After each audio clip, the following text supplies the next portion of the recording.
अस्सलाम वालेकुम dear student, कैसे हैं? उम्मीद है आप खैरियत से होंगे।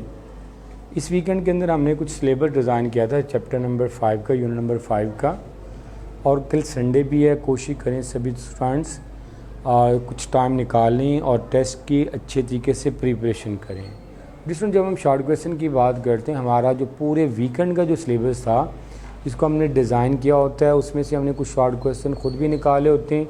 कुछ शॉर्ट क्वेश्चन कोशिश किया करें जब आप प्रोग्राम चैप्टर को थारोली रीड कर रहे होते हैं, आर्टिकल को थारोली रीड कर रहे होते हैं, आप खुद भी उसमें से क्वेश्चन बनाया करें। इससे जब आप खुद क्वेश्चन बनाएंगे काफ़ी हद तक आपके जो कंसेप्ट होंगे लॉन्ग क्वेश्चन और शॉर्ट क्वेश्चन के क्लियर हो जाएंगे।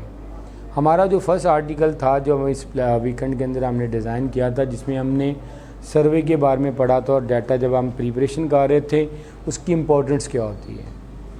अब सर्वे के बारे में क्या होता है, डिफरेंट किस्म के सर्वेस किए जा सकते हैं जिसमें डाटा को हम कलेक्ट करते हैं। सर्वे के ज़रिए डाटा को कलेक्ट करने के लिए डिफरेंट मेथड भी यूज़ होते हैं, जिसमें फर्स्ट वन जो मेथड्स होता है आप फेस टू फेस कम्युनिकेशन कर लें। सेकंड वन आप इंटरव्यू से डाटा को कलेक्ट कर लें।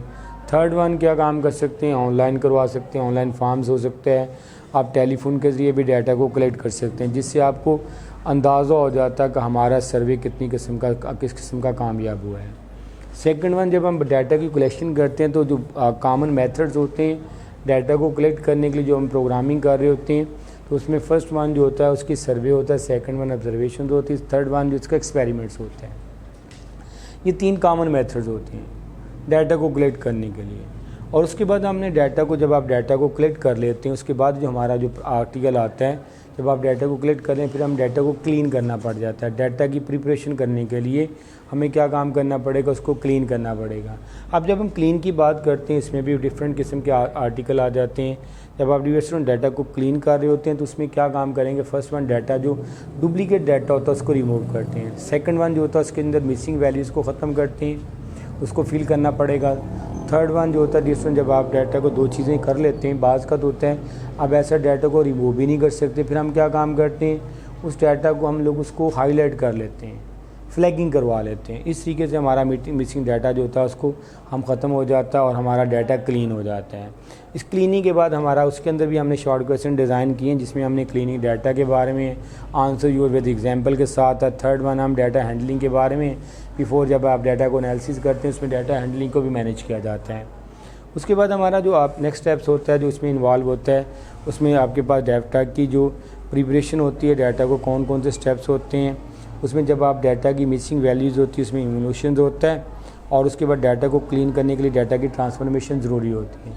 जब हम डाटा को ट्रांसमिशन करवा रहे होते हैं डियर स्टूडेंट, फिर हमारे पास उसके स्टैटिकल मॉडल बनाना पड़ता है, और स्टैटिकल मॉडल में हम क्या काम करते हैं, उसको डाटा को प्योरीफाई कर रहे होते हैं। जब डाटा क्लीन होता है, अगर नेक्स्ट स्टेप होता है हमारे डाटा को उसके स्टैटिकल मॉडल बनाते हैं। और स्टैटिकल मॉडल बनाने के लिए हमारे पास जो होता है फर्स्ट वन जो होता है उसके अंदर हम डाटा के लिए भी डाटा कलेक्ट करते हैं। डाटा कलेक्ट करने के बाद हम क्या काम करेंगे, डाटा कलेक्ट करने के बाद हम डाटा को उसके अंदर डाटा की कोडिंग करना शुरू करेंगे। कोडिंग करने के लिए हमारे पास दो तरह के एल्गोरिथम इस्तेमाल होते हैं, एक लीनियर रिग्रेशन एल्गोरिथम इस्तेमाल होता है, और सेकंड वन जो होता है हमारे पास जो होता है वो जस्ट जो होता है हमारे पास रिग्रेशन जो एल्गोरिथम इस्तेमाल होता है। तो जब हम डाटा को प्योरीफाई करना होता है तो हमारे पास जो नेक्स्ट आर्टिकल में आता है उसमें प्रिडिक्शन करने के लिए हमें क्या काम करना पड़ता है, हम प्रीवियस जो एक्सपीरियंस होता है उसकी आउटकम को हासिल करते हैं, उसी को हम प्रिडिक्ट करने के लिए, नेक्स्ट फ्यूचर को प्रिडिक्ट करने के लिए हम उस आउटकम का रिज़ल्ट को एनालाइज करते हैं, देन हम फ्यूचर की प्रिडिक्शन करते हैं, उसका एक स्टैटिकल मॉडल बनाते हैं। और उसके बाद हम क्या काम करें, डिस्टेंस स्टैटिकल मॉडल बन जाता है, फिर हमारे पास होता है लीनियर रिग्रेशन आ जाती है। ये स्टैटिकल मॉडल को डेवलप करने के लिए इस्तेमाल होता है। इसमें भी लीनियर रिग्रेशन के अंदर हम क्या काम कर रहे होते हैं, हम दो जो कॉमन वेरिएबल्स लेते हैं, एक वेरिएबल जो होता है हमने डिज़ाइन किया होता है जो इंडिपेंडेंट होता है, दूसरा जो होता है डिपेंडेंट होता है। दो तरह के वेरिएबल के रिलेशन को शो करवाया जाता है। इसको भी शो करने के लिए हम क्या काम कर रहे होते हैं डियर स्टूडेंट्स, फर्स्ट वन क्या काम करते हैं, इसको भी पास के डाटा को कलेक्ट करते हैं। अब पास का डाटा जब हमारे पास कलेक्ट हो जाता है, और थर्ड वन हम क्या काम करेंगे, अब डाटा कलेक्ट करने के बाद उनके रिलेशनशिप को डिज़ाइन करेंगे। इसमें पहले डिफ़ाइन किया जाएगा कौन सा डिपेंडेंट वेरिएबल और कौन सा इंडिपेंडेंट वेरिएबल।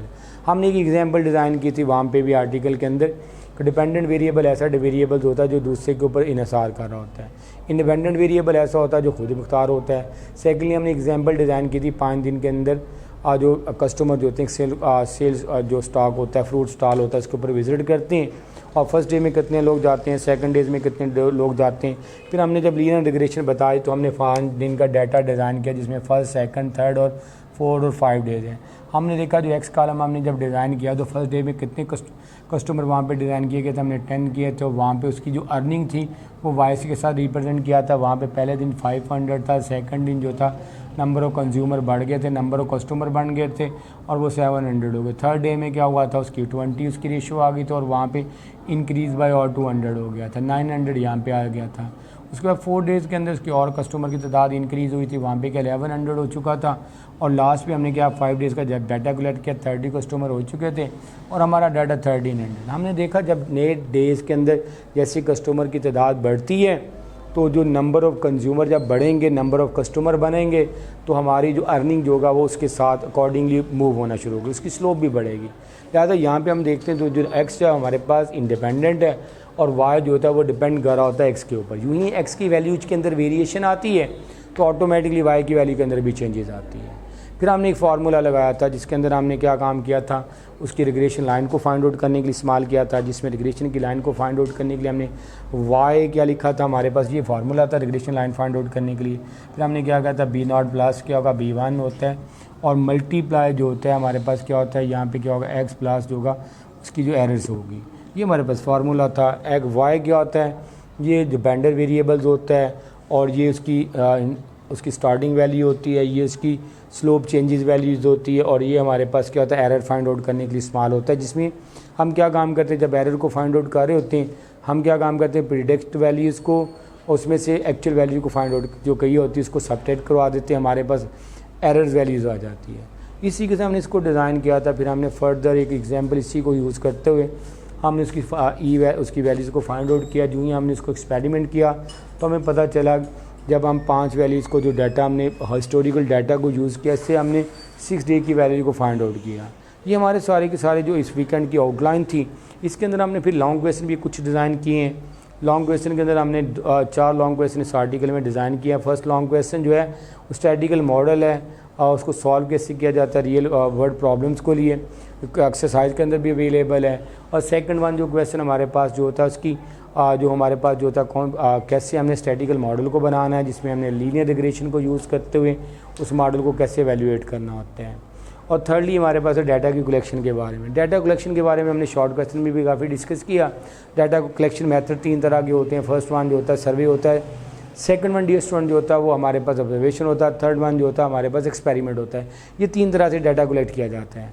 और लास्ट में हम क्या काम करेंगे, जो हमारे पास जो आर्टिकल में आता है कि डाटा की ट्रांसफॉर्मेशन क्या होती है और उसके बाद हमने क्या किया था, इसमें जो डाटा को कलेक्ट करने और जो मिसिंग डाटा होता है उसको हैंडल करने के लिए कितने तरीक़ेकार होते हैं हमने वहाँ भी पढ़ा था। जब आप डाटा को क्लीन कर लेते हैं और नेक्स्ट जो प्रोसेस होता है डाटा की ट्रांसफॉर्मेशन का होता है, जिसमें जब आप डाटा को ट्रांसमिशन करवा रहे हो तो इसमें फिर हमने फर्स्ट वन क्या काम करता है, डाटा को जब क्लीन कर रहे हो तो मिसिंग डाटा को हैंडल करना है।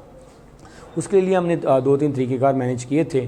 फर्स्ट वन जिसमें डाटा आपका मिसिंग आ रहा है उस रिकॉर्ड को ही डिलीट कर दो, उस रो को डिलीट कर दो। सेकंड वन हमने कहा था, सेकंड ऑप्शन हमारे पास ये होता है आप एवरेज डाटा को उसमें ऐड करवा दें। एवरेज डाटा कैसे फाइंड आउट करेंगे, फर्स्ट वन क्या काम करेंगे, क्लास के जितना भी डाटा होगा उसको कलेक्ट करेंगे और उसको हम क्या काम करें, उसके नंबर ऑफ़ स्टूडेंट पे डिवाइड करेंगे, जो एवरेज नंबर्स आएंगे वो उससे फिल करवा देंगे।